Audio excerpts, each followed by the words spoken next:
perguntou como é que a gente pode incluir crianças com TDAH e TEA e TOD no contexto escolar e criar aí um ambiente de aprendizado muito mais acolhedor e produtivo? Eu quero te mostrar.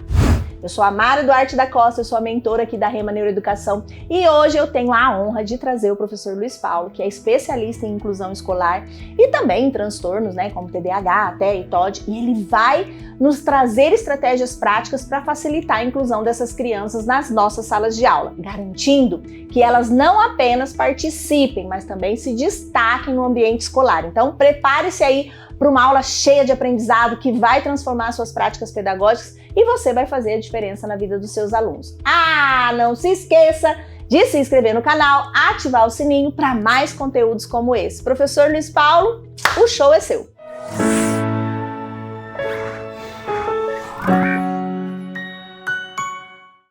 Gente, uma das coisas mais importantes, né, que nós precisamos ter ciência que hoje a inclusão, ela já faz parte, tá? Isso é importante a gente entender. Pode ser que alguém não concorde com essa minha afirmação, mas eu sou obrigado a dizer a vocês isso porque eu vivo isso diariamente na minha rotina. A inclusão, ela já faz parte. Então, a gente precisa, não tem mais como fugir disso, desse tema, dessa situação, dessa proposta, né, de todo esse envolvimento. Nós precisamos conceber a ideia que isso está aí na nossa frente e nós precisamos se apropriar do conhecimento, da informação, de práticas baseadas em evidência, de metodologias, de possibilidades, de estratégias para fazer a diferença na vida das nossas crianças. Isso é fato e precisa acontecer. Hoje, o professor que não ter este conhecimento, que não ter essa possibilidade, vai ter trabalho, gente, vai ter muita dificuldade. Inclusive, até de como poder promover possibilidades, né, educativas, de estratégias para essas crianças, pelo fato da gente poder ter a ciência e a consciência de como eles aprendem. Nós precisamos saber e entender como essas crianças aprendem. Como que é o TDAH, né? Como que ele aprende, como que é o TOD, como que é o TEA.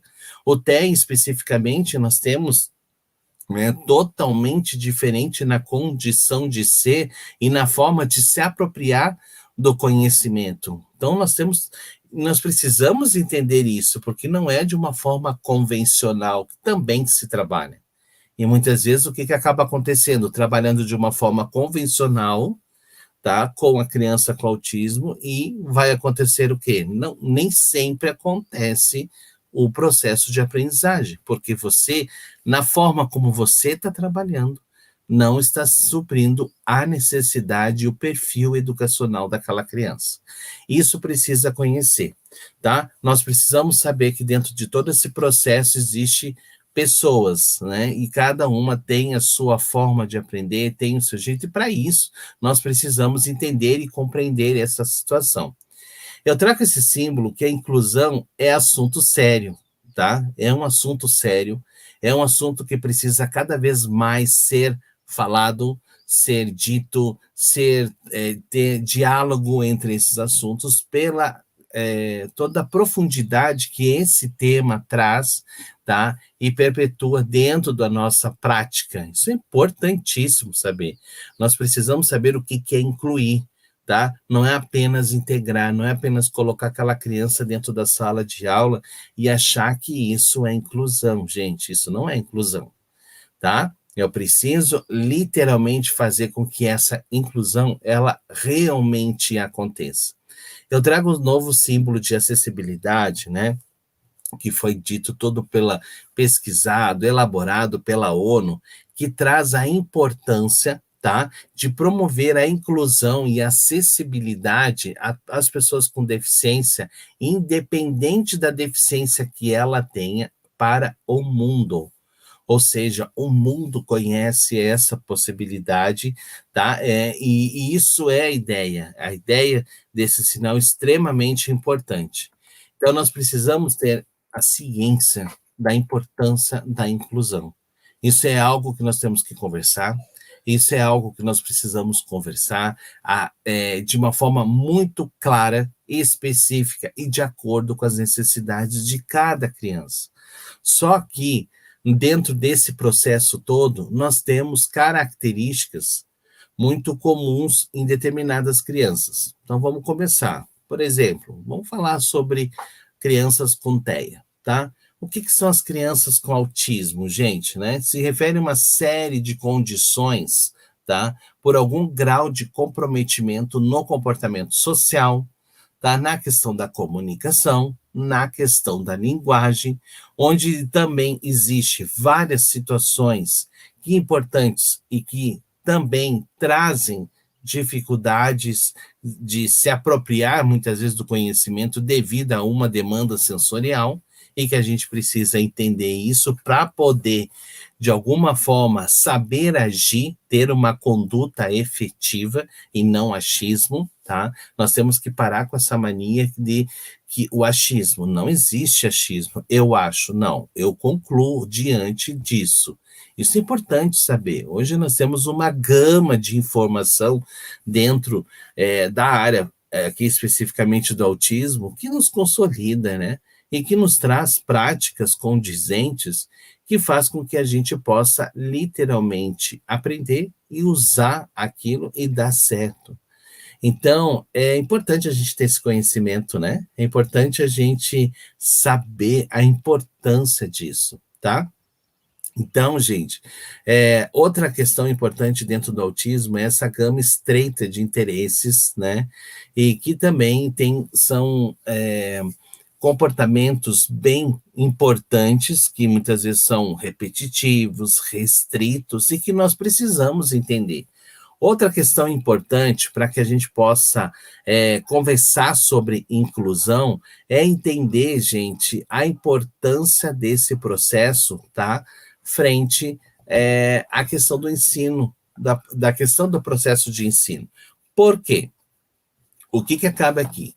Em relação às crianças com autismo, nós precisamos entender que existe dentro da pós, a gente vai estar trabalhando, a gente vai estar deixando isso muito bem claro, bem especificado, que é a forma deles aprender, que é um ensino sem erro, né?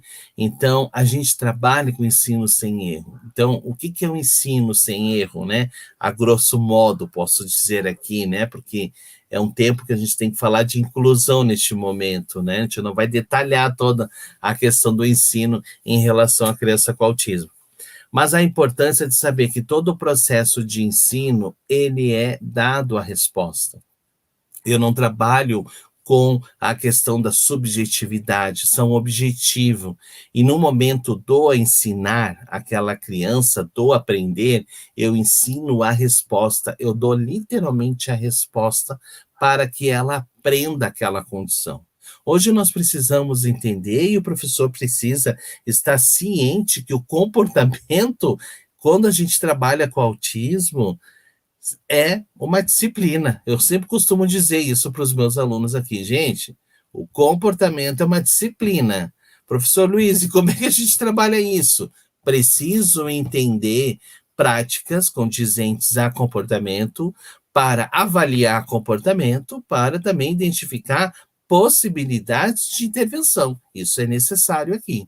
Então, isso é importante, gente, quando a gente trabalhar com práticas inclusivas, dentro da perspectiva do transtorno do espectro do autismo, eu preciso entender que o estilo cognitivo do autista é completamente diferente de tudo que vocês já viram na vida e que vocês estudaram. Eu posso garantir isso para vocês, tá? Mesmo sem conhecer a sua experiência de trabalho aí do outro lado. Então, é muito importante. Por quê?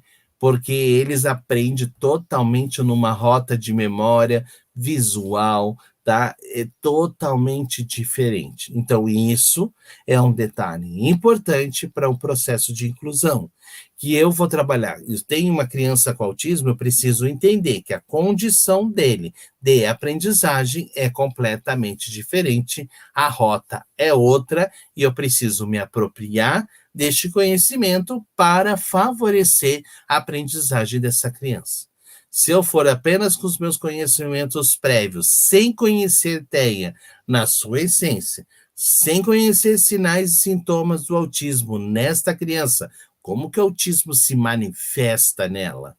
Qual é a intensidade desses comportamentos? Eu vou ter muita dificuldade de saber lidar. Então, portanto, professor, pais, é necessário eu entender sinais e sintomas do autismo naquela criança para poder promover. E, acima de tudo, entender a forma de aprendizagem que tem a ver com o estilo e a condição de ser dessa criança, tá? A condição de ser deste autista. Isso é muito importante. Isso faz toda a diferença.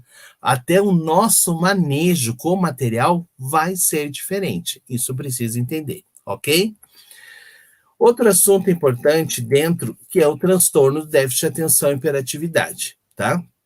O que é o TDAH, né, gente? É um padrão persistente de desatenção, hiperatividade, impulsividade, pelo menos 6 meses em um grau inconsistente com o nível de desenvolvimento, que tem um impacto muito significativo, negativo, direto na frente em relação ao comportamento, quanto às questões sociais, nas interações, nas questões acadêmicas e profissionais, né, quando se trata do adulto TDAH.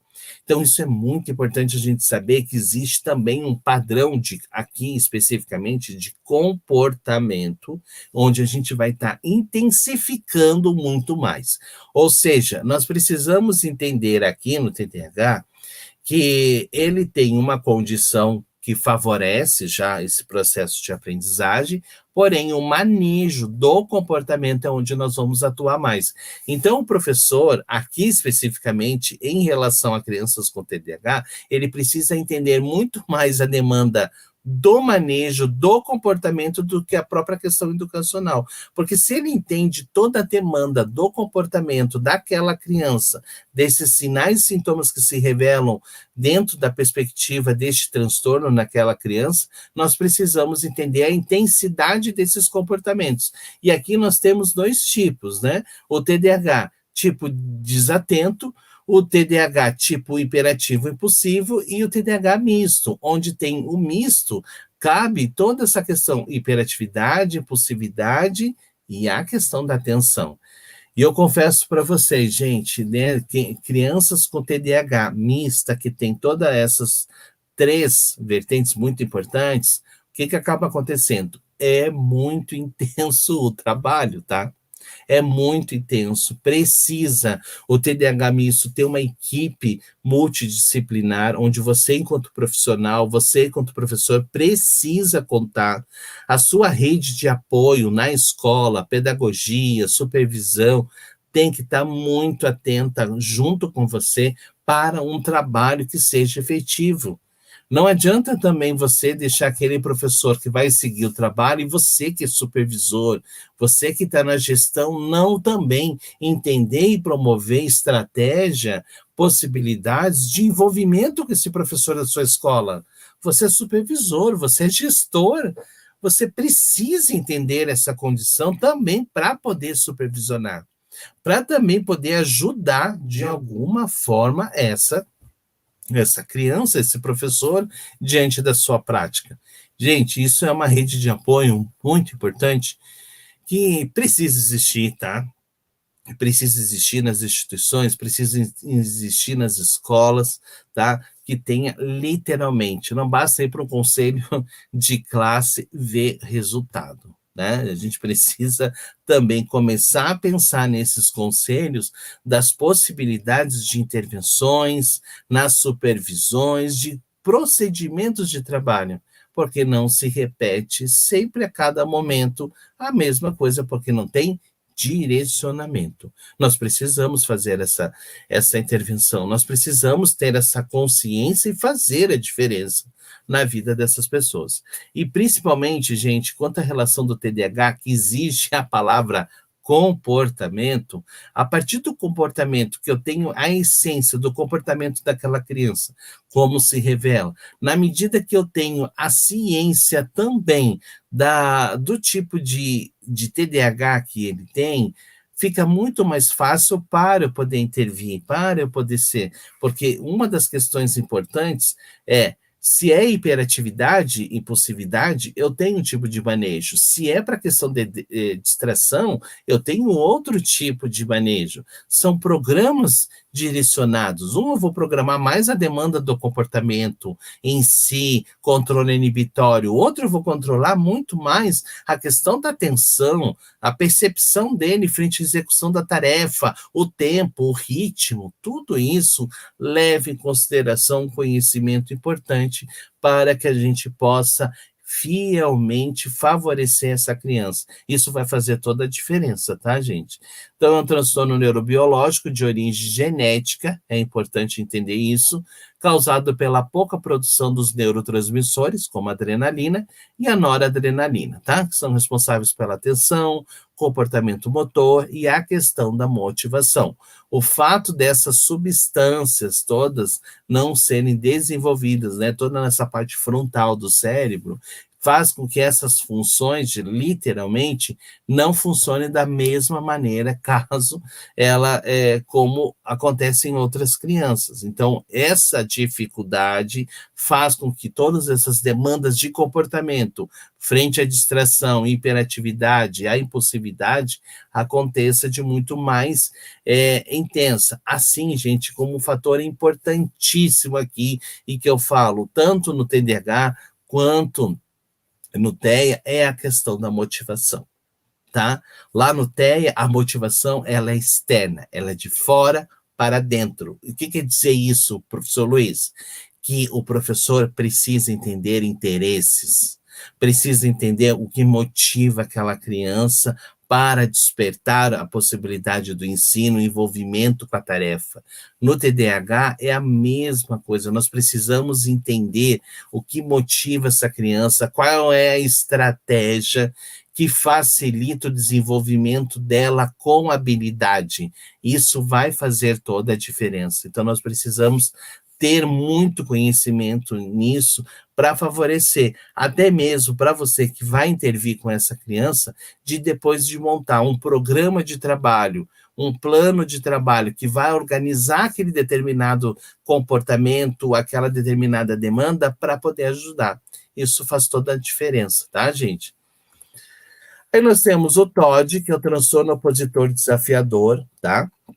Eu já vou avisar todos os professores aqui, cada vez mais essas crianças estão sendo identificadas, essas crianças estão sendo mais, a gente está começando a ter muito mais conhecimento, mais informação sobre elas, tá? E também confesso para vocês que é um dos grandes desafios nosso, enquanto profissional, o transtorno opositor, tá? Porque além da gente ter aqui, gente, um conhecimento a respeito desse transtorno, da forma como ele, esse sinal, esse sintoma nessa criança é despertado, nós temos que ter um envolvimento nosso.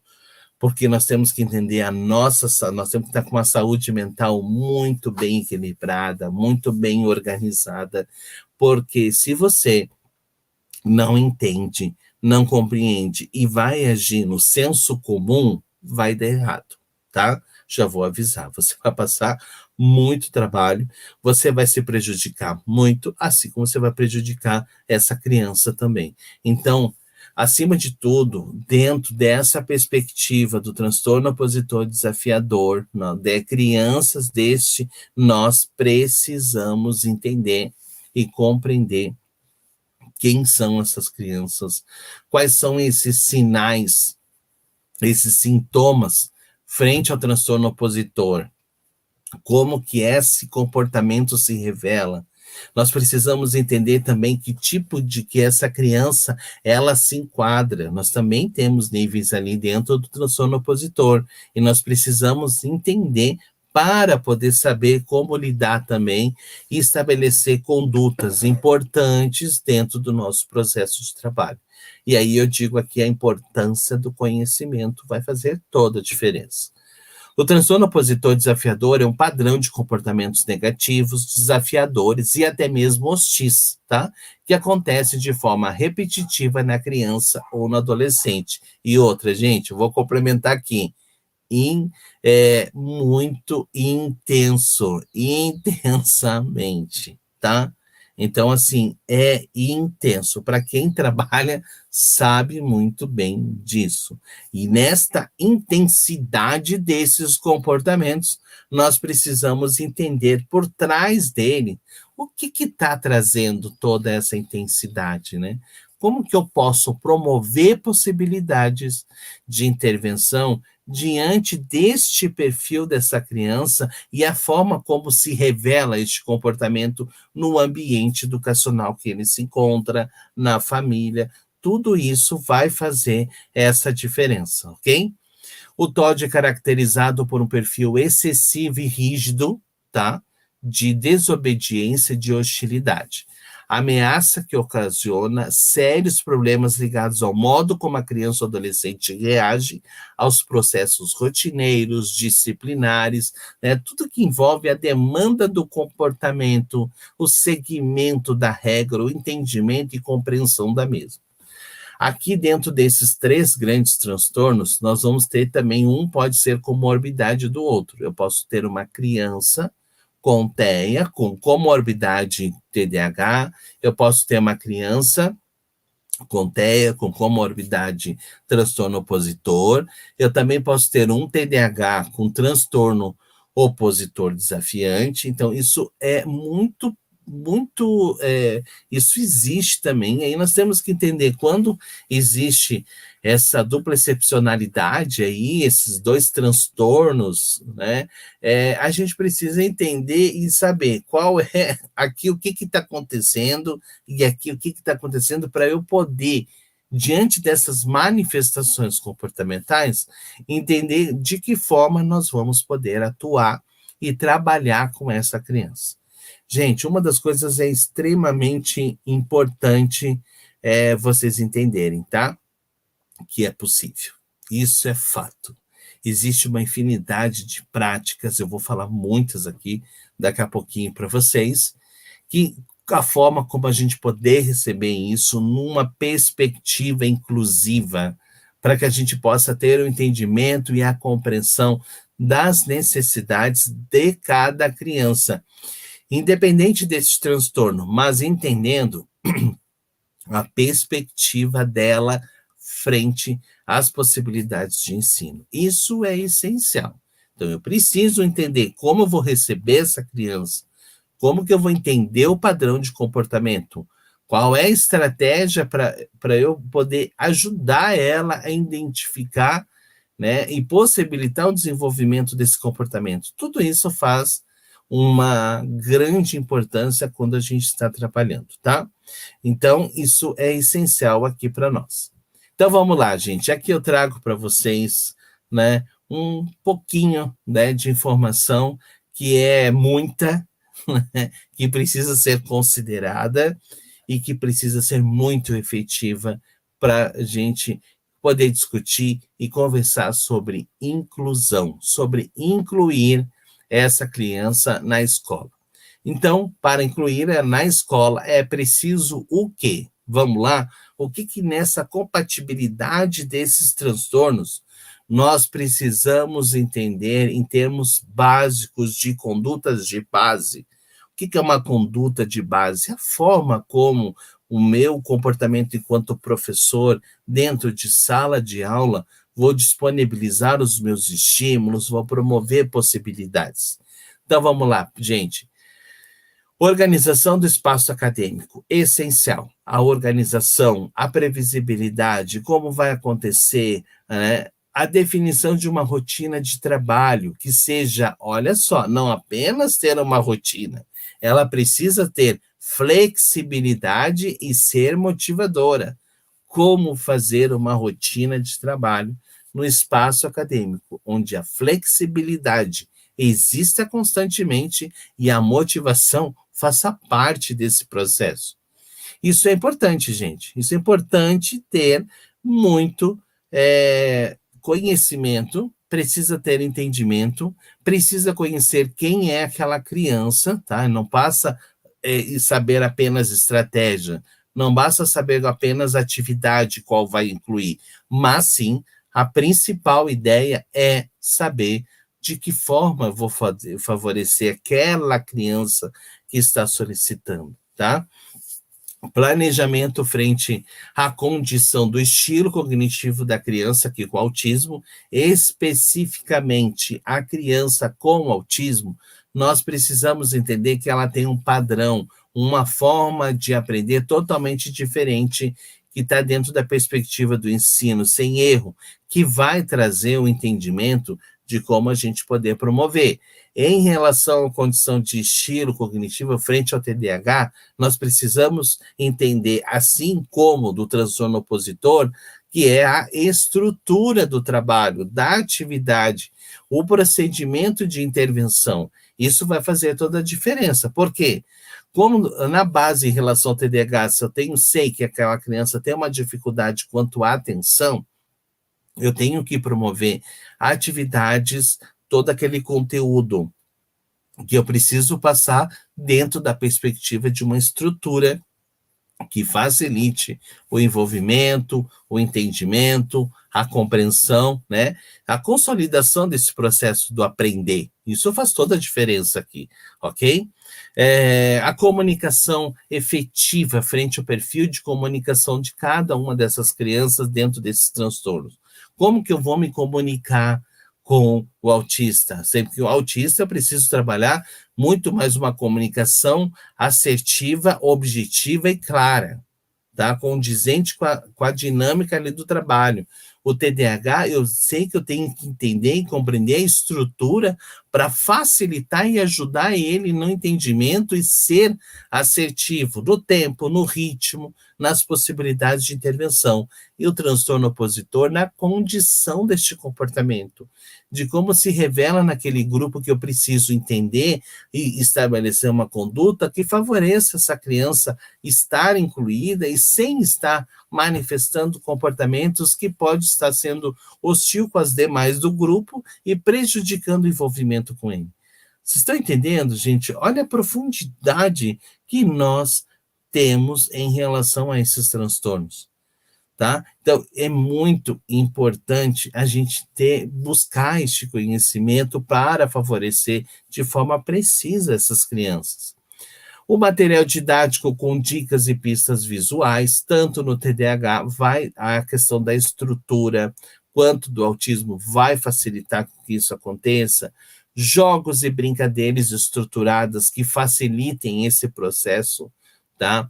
Tempo e ritmo de trabalho da criança deve ser respeitado e deve ser entendido de que forma poder promover possibilidades, tá?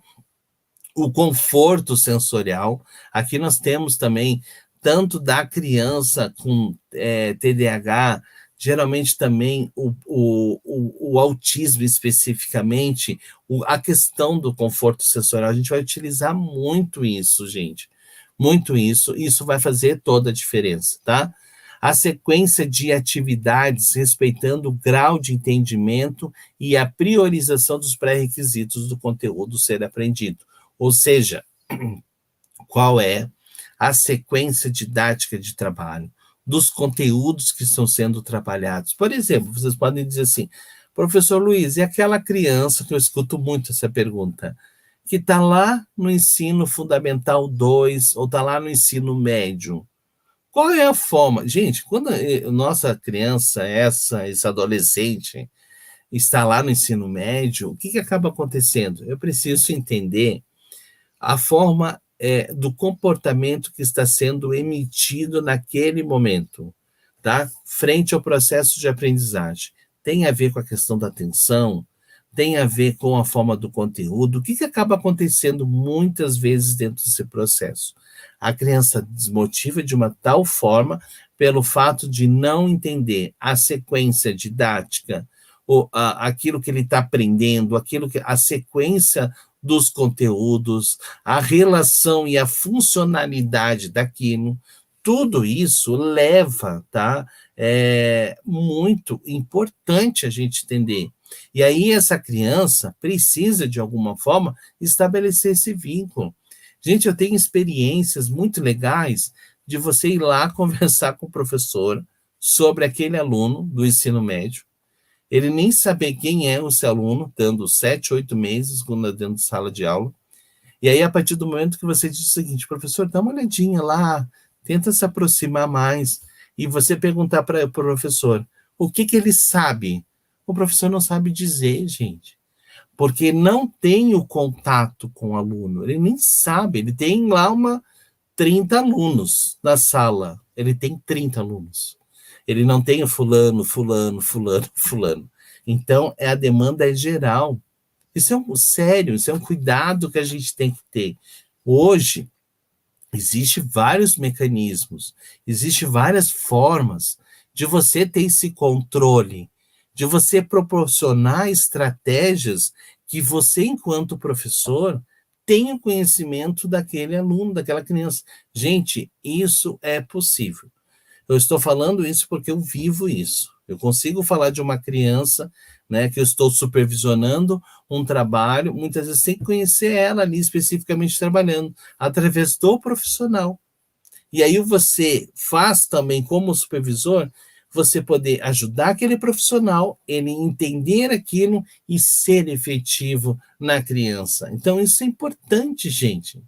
Isso é importante. A gente precisa entender o grau de entendimento, a condição desse estímulo, a forma de apropriação desse conhecimento e quando a gente fala de estrutura do ensino, a forma como este ensino está estruturado para a passagem dessa criança, para o envolvimento dela, tá?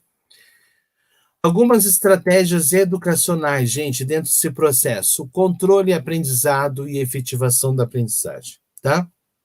Nós temos que ter ciência que, diante de estratégias educacionais, nós vamos conseguir, tá, e ter o controle do aprendizado dele. Vai fazer toda a diferença, tá?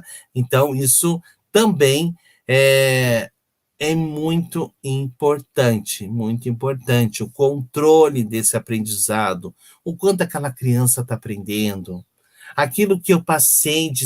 Gente, o professor ele tem um currículo para seguir, ele está dando, ok, ele está sendo efetivo?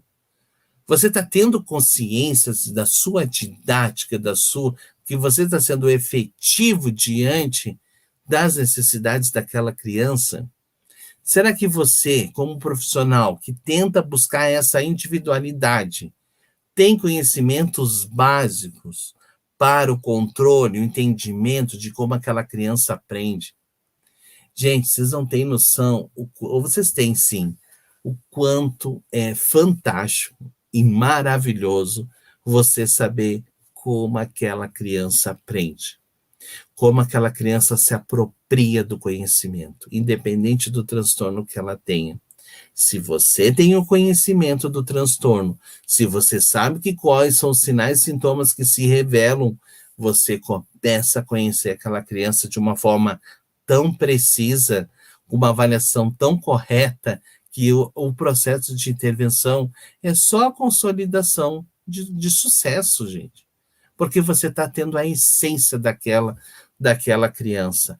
Professor Luiz, mas mesmo no ensino médio é possível? Sim, gente. A partir do professor tem conhecimento, tá? Tem uma estratégia de ensino, tem práticas, né, ativas de importância frente à aprendizagem, ele vai conseguir ter a essência daquele grupo, da sua individualidade. Mas para isso existe trabalho, para isso existe estratégia, para isso exige conhecimento. Isso é um grande desafio para todos nós, mas é importante ser efetivo, porque senão, como que a gente vai ter a garantia que aquela criança está aprendendo, está sendo efetiva, todo aquilo que eu estou ensinando para ela, se eu não ter o quê? Controle do aprendizado. Isso vai fazer, eu tenho que ter a dimensão da minha própria autoavaliação, quanto profissional, quanto daquela criança frente ao que eu estou ensinando. E até mesmo para saber se aquela estratégia que eu achei que seria fantástica para aquela criança não está sendo efetiva. Isso é muito importante, gente, tá? Registro do processo de aprendizagem, acompanhamento e evolução dos conteúdos. Isso é importante. O quanto aquela criança está se apropriando. Olha que uma das estratégias interessantes com essas crianças, com esse público, é fazer avaliações, né, cotidianas. Você ensinou, mostra, você vai acompanhando a evolução. Não espera 3 meses, 2 meses, um bimestre, um trimestre para consolidar isso e depois ter que correr atrás da dificuldade da criança. Não, vai fazendo parte do processo, o processo avaliativo, o controle vai fazendo a parte dessa demanda, tá? Avaliação e acompanhamento da condição, do acompanhamento, da evolução dos conteúdos, da condição da motora fina, extremamente importante também, tanto lá no autismo, quanto na nossa criança com TDAH, que tem uma dificuldade quanto a essa questão da atenção ou agitação motora, o ensino de habilidade de forma fragmentada, um estímulo por vez. Gente, no autismo, nós vamos trabalhar um estímulo por vez. Em relação ao TDAH, eu tenho que trabalhar o conteúdo e toda aquela prática clara, concisa, do qual é o objetivo que deve ser trabalhado, para que aquela criança entenda e compreenda o que ela está aprendendo, o que ela precisa adquirir. Você antecipa o objetivo e diz o seguinte, criança, olha, a partir de agora nós vamos aprender fração. A fração, você tem que entender isso e isso, e aí você começa o trabalho. Então, você já antecipa aquela criança, a criança já começa a entender e absorver que ela precisa entender tal procedimento, tal estratégia para executar aquele conteúdo. E isso vai fazer toda a diferença, gente, tá? Comandos verbais também, sempre objetivos, claros. Se a gente puder associar nesses 3 grandes transtornos a pista, a dica, envolver para a regra, não para a pessoa, não ficar o profissional berrando, gritando, não, coloca na dica, coloca a regra, coloca suporte, coloca todas as estratégias para poder ele ter também esse automonitoramento. Então, o Russell fala muito sobre isso, a questão do protagonismo do TDAH, né, dele entender e discriminar a sua condição comportamental, as suas especificidades frente ao processo de aprendizagem, e ele ter a consciência de poder agir e ser efetivo diante das demandas. Porque a hora que acontecer uma agitação, uma dificuldade que ele está tendo em relação à atenção, ele mesmo se dá conta e utilizar estratégias que favoreçam ele ter atenção, conduzir isso e saber lidar com isso, com essa demanda. Por que é importante? Porque essa criança ela vai crescer, ela vai ficar adolescente, ela vai para a faculdade, depois ela vai para o trabalho. Ele precisa ter todo esse entendimento para poder seguir ter autonomia, né, gente? Ter autonomia, ser protagonista da sua própria história, tá? Conhecimento do aluno frente ao processo de ensino-aprendizagem, já estava falando sobre isso, né? A importância da gente ter, não basta conhecer, saber que eu tenho 30, eu tenho que conhecer os 30. É sério, gente. Nós vamos estar 1 ano, o professor vai estar 1 ano com ele. E o profissional que vai estar avaliando essa criança precisa ter a essência também, tanto do conhecimento frente ao desenvolvimento global dessa criança, quanto na execução dele. E para isso, nós precisamos avaliar, ter ferramentas que vocês vão aprender dentro dos nossos cursos para consolidar isso, para trazer de forma efetiva a condição essencial para favorecer a aprendizagem e que ela tenha uma qualidade. Isso é essencial aqui. Promover um estudo do perfil das possibilidades de intervenção, qual é o perfil dessa criança, quais são as possibilidades de intervenção. Tem criança que é acompanhada, né? Será que esse profissional já veio à escola? Se ele não veio, manda um documento, manda um relatório, você manda sua pergunta para ele, tá? Faz uma ligação, precisa. Você precisa saber quem é esse profissional que está trabalhando com seu filho, que tipo de intervenção ele está fazendo, né? Porque ele tem um propósito importante, que é a condição dessa criança dentro das possibilidades. Então, isso faz toda a diferença, tá? Aprender a distinguir o que é TDAH da indisciplina. Gente, isso é muito importante. O que é ser TDAH e o que é ser indisciplinado. Então, são coisas totalmente diferentes que precisam ser entendidas, porque senão o que acaba acontecendo? Vira uma salada mista lá que ninguém consegue entender nada. Não dá. Eu preciso entender que diante dessa criança do TDAH, ela não é indisciplinada, ela tem uma dificuldade importante de funções executivas que dificultam o trabalho dela, que dificultam ela manter atenta, de estar ali o tempo todo. Então, nós precisamos entender o tempo, o ritmo, a forma como fazer isso, tudo isso é avaliado com a criança. Tudo isso é avaliado com o adolescente. Faz essa diferença nós entendemos, porque aí o profissional que for avaliar, né, que chegar lá para você, vai dizer o seguinte: olha, essa criança, ela precisa de um tempo dela, no máximo meia hora, ela consegue manter a sua capacidade mais atenta. Na outra, na mais meia hora, você precisa fazer com que ela execute aquilo que ela acabou de aprender, para ela estar envolvida, para você conseguir manter o comportamento dela, tá? Ser capaz de promover condições favoráveis para o trabalho, isso vai fazer toda a diferença.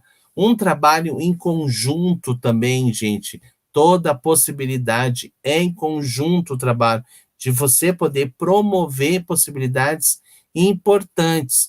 A modalidade de aprendizagem, outro fator importante, que modalidade de aprendizagem é essa que precisa ser entendido, que precisa ser compreendido para que nós, enquanto profissionais, possamos, principalmente o professor, agir com essa criança, né? A modalidade de ensino. O apoio do profissional, quando a gente trabalha dentro dessa perspectiva inclusiva, se eu sei que a modalidade de ensino especial para aquela determinada criança, ela é a necessidade por todos os fatores que levam a isso, ok? Então, nós temos ali uma criança com uma deficiência importante que merece esse olhar, né, diante do seu perfil. Então, isso também tem que ser respeitado, tanto uma modalidade de ensino especial como uma modalidade de ensino comum, ambas são regulares e ambas têm a sua importância, o seu papel, assim como o ensino lá, a modalidade da educação infantil, do ensino fundamental, do ensino médio, jovens e adultos, né? Então, tudo isso é muito importante aqui. Eu falei muito também da questão do apoio do profissional, né? Se a sua criança tem um profissional que acompanha, a importância de fazer trocas, né? De ter esse contato, de compartilhar todo o crescimento, né? O desenvolvimento dela, de conversar sobre perspectivas de trabalho, também tudo isso vai fazer a diferença aqui, tá? Dentro desse processo. Manejos comportamentais, gente, também é importante nós sabemos, eu trago aqui algumas estratégias de manejo. Que tipo de manejo comportamental nós precisamos ter e ser efetivos? Então, nós temos lá técnicas de relaxamento, que trabalha para minimizar comportamentos de ansiedade generalizada, contribui para o paciente, o aluno, né, respirar pausadamente, seguindo determinados ritmos para aumentar a oxigenação do corpo, regularizar as sensações, né? Tomar a frente daquela situação, uma das estratégias lá do TDAH que eu gosto muito, né? Estratégia pare e pense, tipo, pensa sobre o que está acontecendo agora. Como que aconteceu? Qual é a perspectiva minha frente ao comportamento agora? Que eu vou ter que tomar essa atitude. Onde você consegue fazer esse treino com eles para eles terem a dimensão da situação, né? E serem efetivos. Técnicas de habilidades sociais, a gente está falando muito sobre isso. Olha, isso é uma das questões que eu digo que todo professor deveria conhecer. Habilidades sociais, tá? A importância do ensino e aprendizagem de novas habilidades requer o entendimento disso, tá? O relacionamento, as questões sociais, o estabelecimento de regras, as estratégias, né? Como poder direcionar isso. Isso é importante para a gente poder ter esse contato, tá? O enfrentamento de estresse, gente. Técnicas que auxiliam o paciente, a criança, no sentido de entender os elementos geradores de estresse, identificar os sentimentos envolvidos, encontrar alternativas de enfrentamento. Vou dar um exemplo aqui. Aquela criança, Teia, que tem uma sensibilidade auditiva. Quantos comportamentos causa pelo fato do professor não entender que ela está tendo uma sensibilidade ao barulho e que existem elementos que, né, por exemplo, um abafador que pode treinar essa criança que no momento de barulho ou que a turma está mais agitada, favorecer esse trabalho, tá? O TDAH, aquela criança que não consegue, ela precisa dar uma caminhadinha para regular o comportamento. Opa, então eu sei que ali ela ficou meia hora, dá uma caminhadinha lá, volta e vem. Então são recursos, são formas de entender este comportamento que vai favorecer o processo de ensino e o comprometimento dessa criança com aprender. E tudo isso vai facilitar. Porque se eu não tenho esse manejo comportamental, se eu não identifico o padrão do comportamento dessa criança, eu vou ter dificuldade de fazer manejo. E aí, sabe o que a gente vai entrar? Um dos maiores erros que acontece é no senso comum. E aí, no senso comum, a gente se perde, porque eu estou vendo o que os outros acham e não que a minha criança necessita, tá? Espectador, observador distante, já estamos indo para o finalzinho aqui. Consiste em estimular que o paciente utilize a sua imaginação para visualizar os problemas como se fosse uma peça de representação, né, de fazer com que ele pense sobre essa possibilidade. Outra estratégia, troca de papéis, utilizar a imaginação criativa, tomada de consciência, a vivência, determinadas vivências, né, conflitos, né, estar dentro dessa perspectiva, parada do pensamento de autoinstrução, controlar seus próprios pensamentos, autoinstrução, né? Então ele é orientado a identificar ideias das possibilidades daquilo que faz mal e daquilo que talvez seja bom para ele, determinado comportamento para que ele fique bem, tá, gente?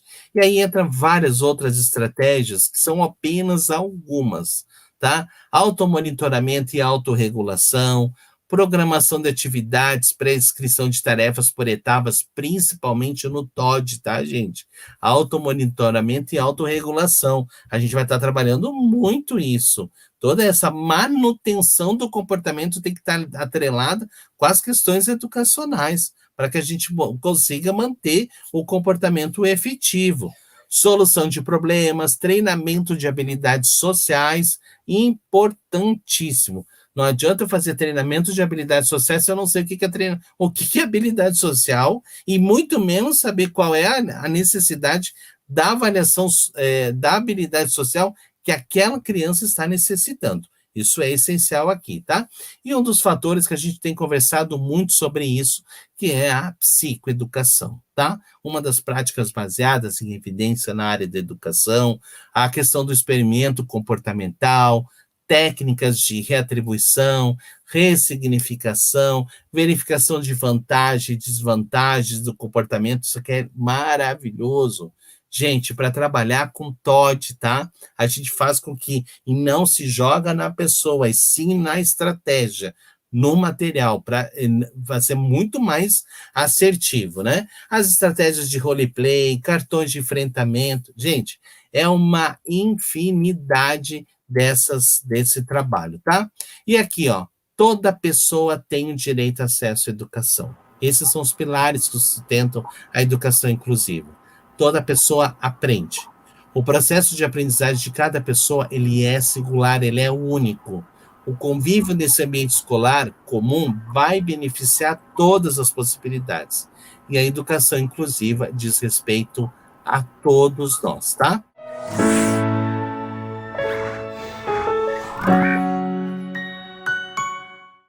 Obrigado por assistir até o final. E se você gostou desse vídeo, então não se esqueça de curtir e compartilhar com seus amigos. Isso ajuda muito a gente a disseminar o conhecimento para muito mais pessoas. E se ficou alguma dúvida ou sugestão, pode deixar aqui embaixo nos comentários que teremos o maior prazer em responder. Eu adoro quando vocês contam as histórias de vocês em sala de aula, porque isso enriquece muito a discussão. E aqui na Rema, o conhecimento não tem fim. Quer saber mais? Clique aqui no vídeo que está aparecendo na sua tela para aprender ainda mais. Até a próxima!